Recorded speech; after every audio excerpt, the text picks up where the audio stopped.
Hello, I'm Peter. It's like 7 a.m. and I haven't slept, and this is my English project, I guess.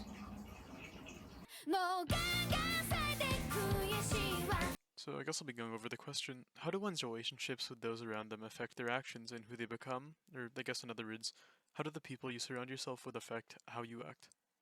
So to start things off, I'm going to be going over the movie that we should have all watched in class, The Bucket List.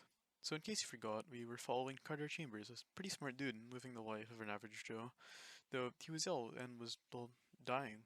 Well, I guess we all are, but whatever. And then we also have the billionaire Edward Cole, Carter's new roommate, who coincidentally is dying too. And so we follow Edward and Carter as they go and do wacky and zany things, all in order to complete their bucket list. But Edward and Carter are two people that have lived completely different lives, and they both have their own vastly different opinions and beliefs. And so over the course of the movie, we see them disagree, bicker, and argue, but at the same time, we also watch their bond slowly start to grow. Because of all the time they spent together, we see Edward and Carter slowly start to rub off on each other, leading to them making choices that they never would have made at the start of the movie, as well as creating a lifelong friendship between them. Moving on, we have another story about a fateful encounter of two total opposite people. I Want to Eat Your Pancreas. Now don't let the title fool you. I Want to Eat Your Pancreas has nothing to do with cannibalism. It's an extremely original coming-of-age story that goes like this.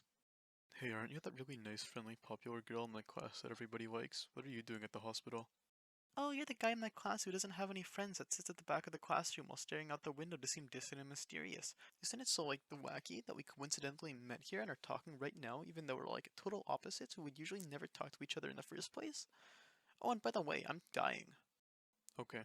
And so we follow the main character, some guy with no friends and the personality of a brick wall, as he gets dragged around by Sakura Yamauchi, the popular girl whose secret only he knows, which is that she's gonna die. And so Sakura spends her remaining days dragging around the main character at all the places she's always wanted to go, and to do all the things that she's always wanted to try. And as they spend more and more time together, they start to grow closer. Wait, isn't this just like the bucket list? Shut up, I'm not done talking.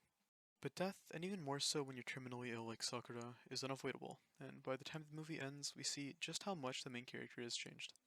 While he initially had no interest in talking to people, he quickly came to realize just how much Sakura had meant to him. While he started off as a boring and lifeless character with no real interest in talking to people or socializing at all, meeting Sakura, someone who was so full of life despite the fact that she was nearing the end of her own, really helped him to learn what it meant to live. He was shown how to live from someone who was just about to die. もう泣いていいですか？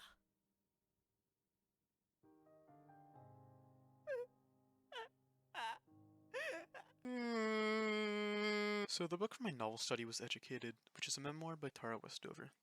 A quick summary for those who haven't read it is that Tara is a girl who was raised in an extremely faithful Mormon home, completely off the grid along with countless survival precautions to prepare for things such as government attacks or the end of the world. But despite the environment she was born into and some of the not so good people she was surrounded by for the earlier years of her life, she managed to make it to the outside world where she, spoiler alert, gets educated.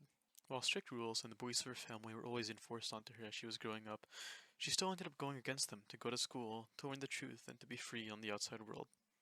This is because while her father and some of her siblings were always trying to keep her on the same path as them, there were also people such as her grandma who wanted her to be able to live a normal life, and then there was also her brother Tyler who went to school as well, who was like a role model for her.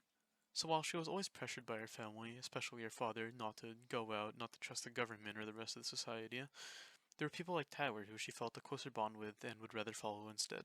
And so moving on, the student-led discussion I did with my group was on healthy relationships and sort of what makes those up. We talked about how every relationship is unique, and there are tons of relationships where people are complete opposites yet still manage to find common ground and have a good relationship together, and the reason why is because of a meaningful connection between the two parties. Despite the two parties being completely different, it doesn't really matter because as you hang out with the other longer and more, you sort of begin to understand them better and learn more about them and be able to even help to change your perspective on things, and then you'll be able to grow closer because of that. And talking about unique relationships, I guess I'll move on to the last part of my presentation.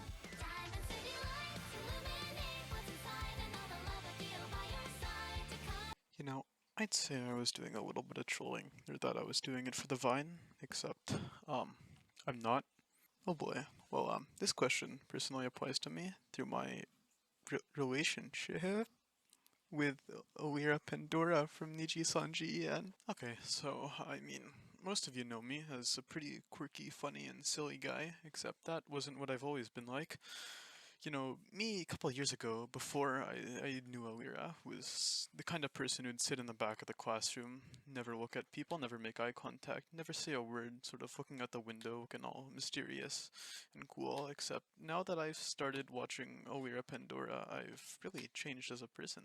I guess I really haven't said this yet, but she is a streamer, also known as a VTuber, virtual tuber, which is the streamer that uses anime avatar instead of showing the real face, because as someone that watches anime and doesn't talk to women, this is really the only female interaction I'm gonna get in my life. So yeah, I've pretty much been watching her since she started streaming, and then I've really noticed that I've picked up a lot of like sort of the mannerisms and a lot of the things that she says. So like I used to never go sheesh and bite my lip. I used to never dab or hit the gritty, anything like that. I never used to go poggers or pog champion. Then I started watching her, and then now they're all just sort of normal parts of my life because I've really changed a lot. I used to think those were all cringe, and then look at me now. Haha, haha, I'm so quirky and funny. And so yeah, what I'm pretty much trying to say is that because I've been watching her stream so much since she started, I've really sort of started to adapt and pick up a lot of the things that she does or says. And even though we used to be really different people, I feel like now my personality, like a large chunk of it, is sort of based off of her and the things that she does and says. So yeah, I guess that's it.